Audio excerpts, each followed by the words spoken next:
Hello, thank you for watching this video. Today we're going to talk about Japanese knotweed or Philopia japonica. This is a plant that was introduced to the United States in the 1900s as an ornamental.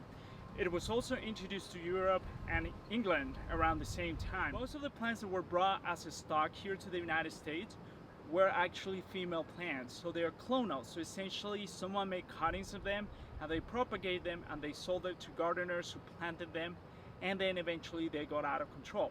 The good thing about that is that because most of the plants here in the continent are actually female, they don't multiply through seed. It's really, you will have to have a male and a female plant. That said, there is also another variety of Japanese knotweed, which is the gigantic Japanese knotweed. And when this one and that one get together and they produce a hybrid, those hybrids will multiply by seed. So you have to, first of all, know what you have. Second, don't take your chances. I don't let Japanese knotweed around my garden go into seed just in case. Japanese knotweed is actually a plant that some people are using it for medicinal purposes. They use the roots. You can go on eBay and actually buy rootstock or buy shredded roots of this plant, and people are using it to treat Lyme disease. It's also edible. When these new shoots are coming out of the ground in the spring, you can actually harvest them and eat them. They are edible. That said, this is a plant that can be very invasive and you don't want it in your garden if you don't have it. It's not a plant that is going to get out of control in weeks or months. It's a plant that really takes years to get fully kind of take over a piece of land. It grows about almost an inch every day when the weather is warm, so it can grow pretty quickly, so it outgrows most things around it. It can withstand a lot of harsh conditions.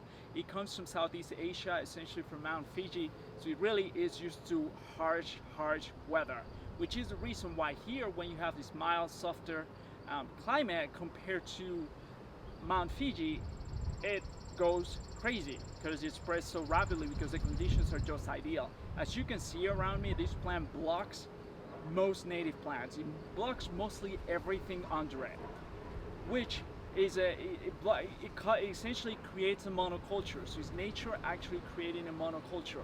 I don't know what would happen if you let it go years and years. I would imagine some shrubs and trees will eventually get through it.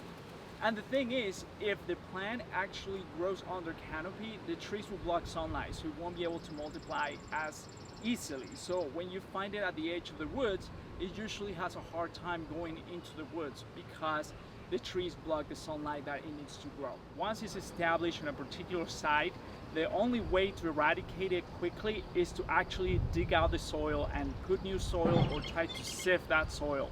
Very hard, very expensive to fully eradicate. Aggressive plant. However, I have been using this plant as a green manure for the last few years without any problems. So here's what I do. I harvest the plant at the beginning of the season. I usually harvest May, June, and I stop harvesting it in July.